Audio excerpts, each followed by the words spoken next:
Olá, canal Conectados começando com você nesta sexta-feira, dia 31 de julho, mês de julho já acabou, né? Graças a Deus, né, que o tempo passe e que as coisas voltem a seguir o seu caminho natural, né? Isso que a gente pede para Deus, né? Sempre. Mas eu te agradeço, viu? A sua companhia aí no meu canal.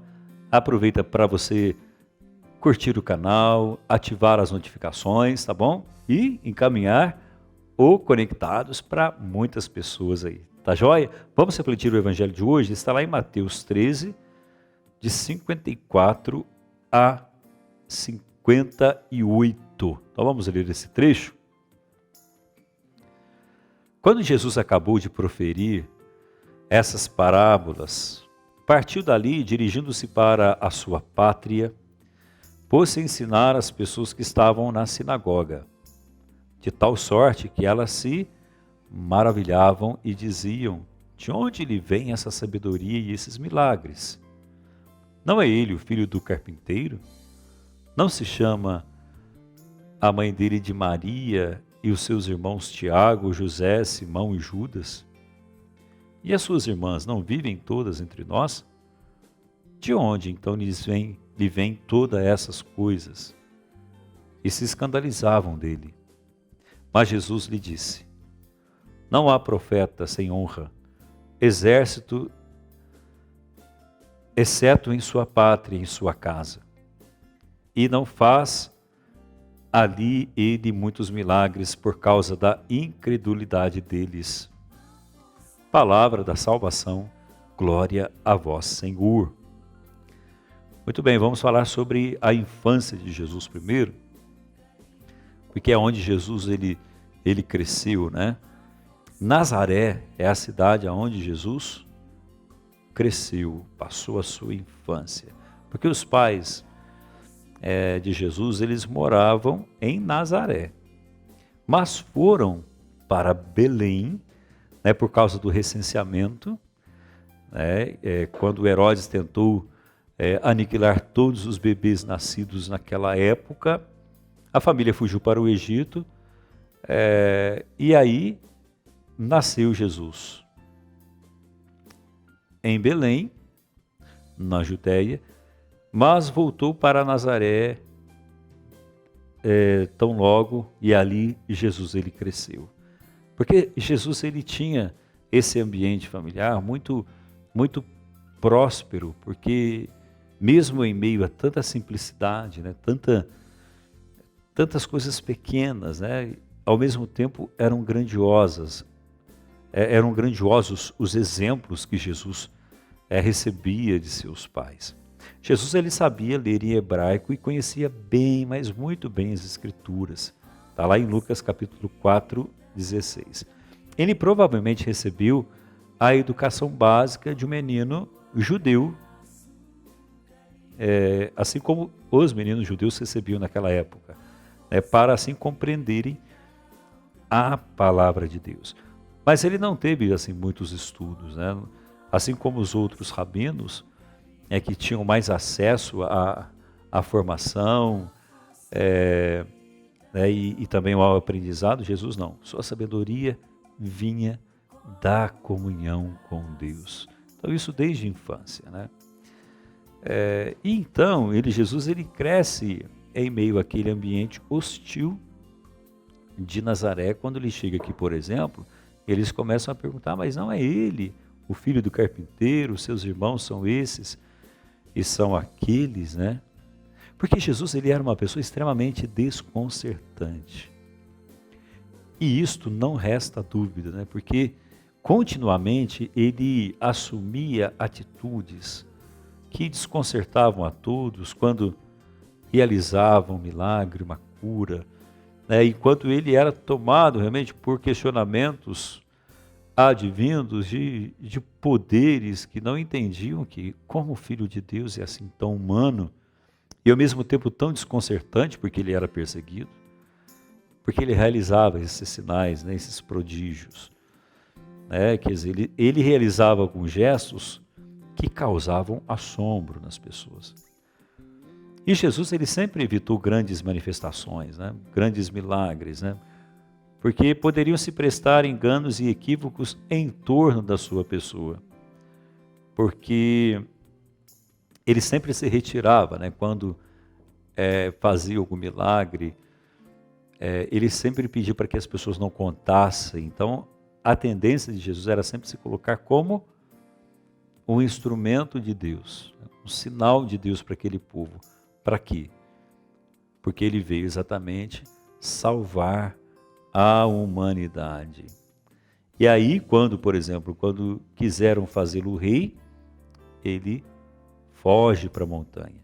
Então, como profeta, Jesus toma consciência que não bastam discursos para que a sua palavra ela pudesse penetrar na vida das pessoas. Então, ele utilizava muito dos gestos. Gestos para Jesus eram extremamente importantes porque eram as suas atitudes que diziam quem ele era. Já não é o momento da utilização da palavra, ele dizia, mas dos fatos. Não é o momento de esconder-se, mas de mostrar a cara. Então ele ficava, indo e vindo nesse caminho que para ele era desconhecido e muito mais para aquelas pessoas que o seguiam, né? E já não é mais momento de ocultar a sua messianidade, ele sabia exatamente o momento, quando, por exemplo, na última ceia, senta com os seus discípulos, né? E aí ele diz, né, que permaneceria com eles, ofereceu-lhes o discurso, né, a palavra para dizer que permaneceria através do pão e do vinho, isto é o meu corpo, isto é o meu sangue. E aí, no gesto da partilha, no gesto da solidariedade, ele parte para viver assim, né, o seu último momento no alto da cruz. Agora a pergunta é a seguinte: da onde ele vem? Tanto que todos perguntavam, mas quem é esse, né? E a questão, ela não se constrói quem é Jesus, mas de onde? E olha que interessante, porque eles queriam saber de onde que ele veio. E aí tem uma questão interessante que a gente pode refletir, porque eles já sabiam quem era Jesus.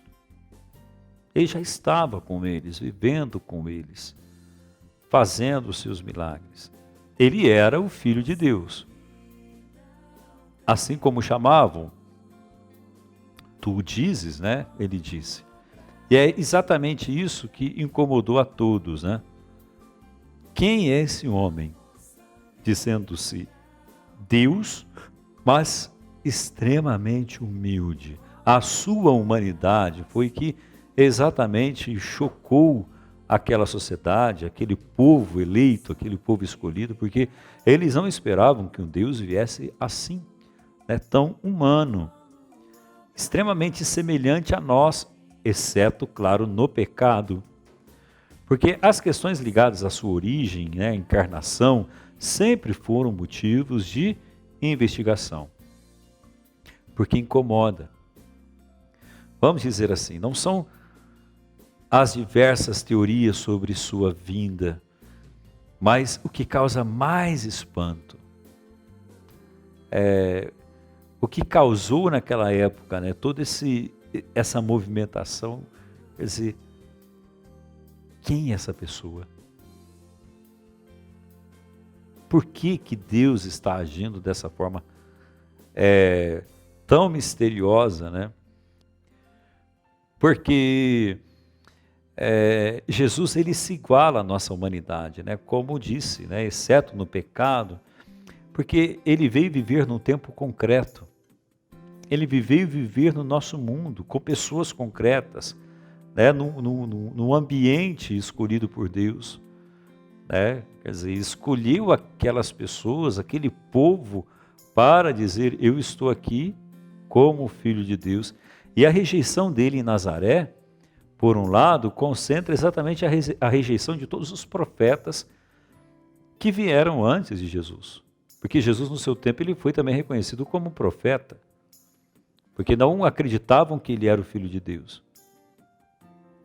Então, com ele seria também inevitável, né, essa perseguição, ele se dizendo Filho de Deus, mas com a sua identidade, né, e assim também com a sua roupagem, sem pompa, sem nenhum aparato, ele mesmo, né, então ele desconcerta aquele ambiente, né, e torna as pessoas, de fato, curiosas a respeito disso. Agora, há também uma certa intolerância, né, um certo preconceito em relação a isso. Principalmente os evangelhos deixam isso extremamente claro. A alta sociedade, né, a elite daquele tempo. Também os judeus, os saduceus, ou seja, toda aquela comunidade criou um preconceito sobre isso. Agora, dentro dessa reflexão do preconceito que Jesus encontrou no seu tempo, né, ao vê-lo assim tão despojado, ele dizendo que era Deus, de certa forma, esse preconceito, agora trazendo para a nossa vida, ele acontece também nos nossos ambientes, né, seja no ambiente social ou também no ambiente religioso. O preconceito religioso, eu queria tocar nesse ponto. As nossas relações na igreja, né, como também com as pessoas de casa, né, o preconceito que existe dentro de casa. Isso é um ponto para a gente refletir muito importante, porque tocam às vezes questões muito profundas, né, e que marcam definitivamente a nossa vida. E marca a vida do outro também. Vou dar um exemplo simples. Eu sou de tal movimento, mas eu não gosto do outro movimento, então eu não gosto da pessoa que participa daquele outro movimento da igreja.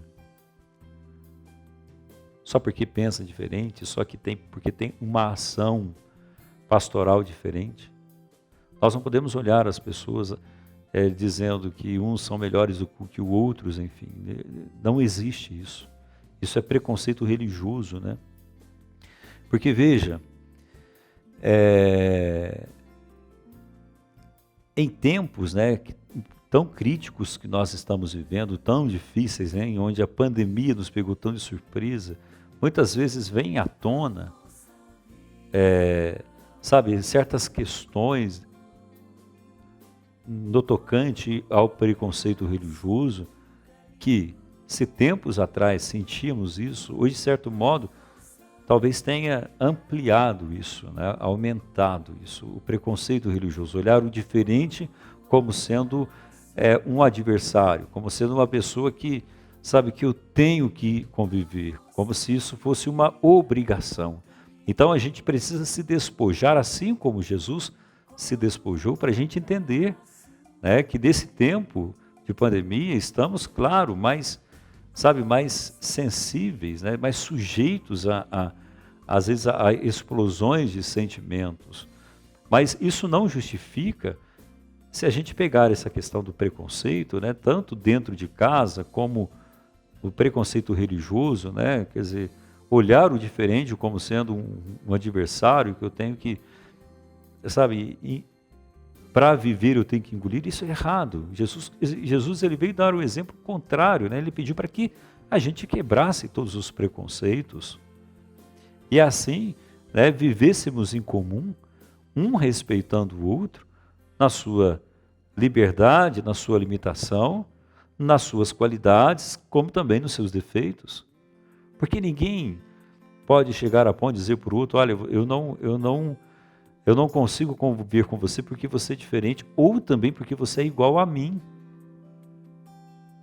A gente tem que aprender a lidar com tudo isso.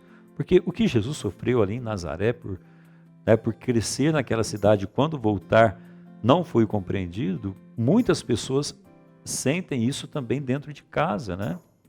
E aí, como eu disse, né, nesse tempo de pandemia, as coisas vêm à tona e muitas vezes, consequentemente a isso, aí aparecem ofensas, mágoas, ressentimentos, e que acabam, destruindo a nossa identidade cristã, porque nós não podemos maquiar a nossa identidade cristã.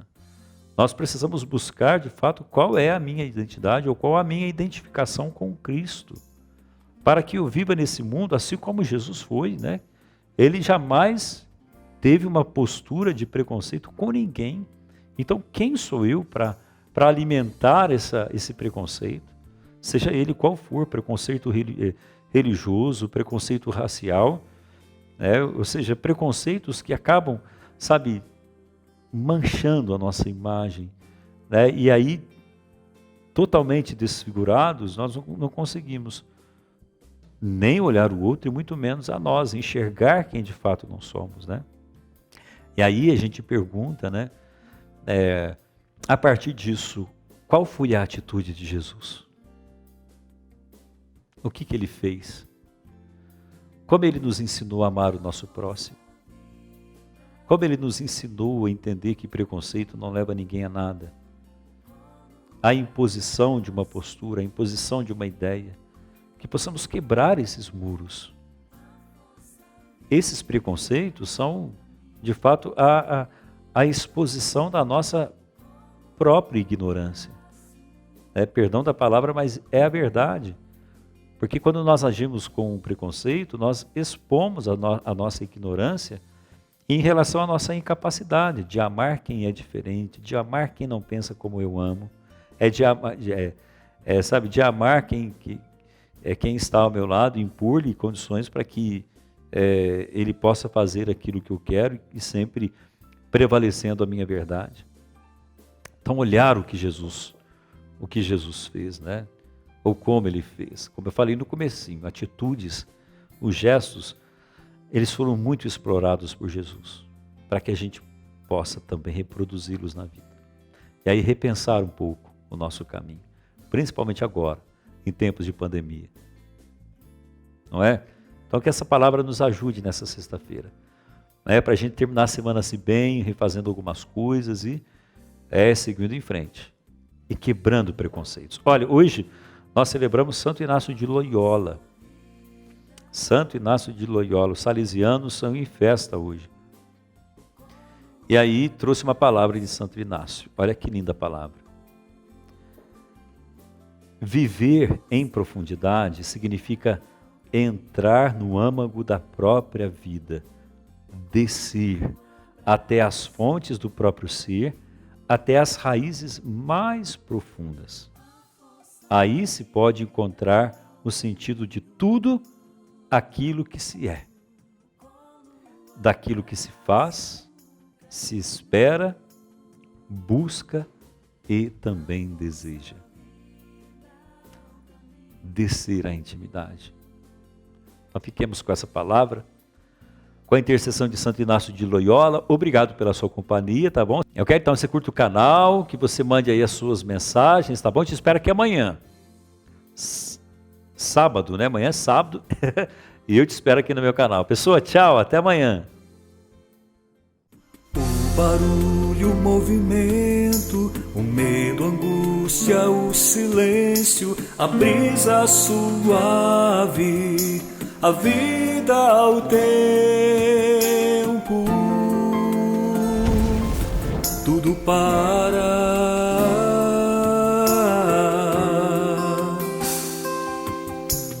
O sossego, a calma, a abertura, a entrega, alguém me espera.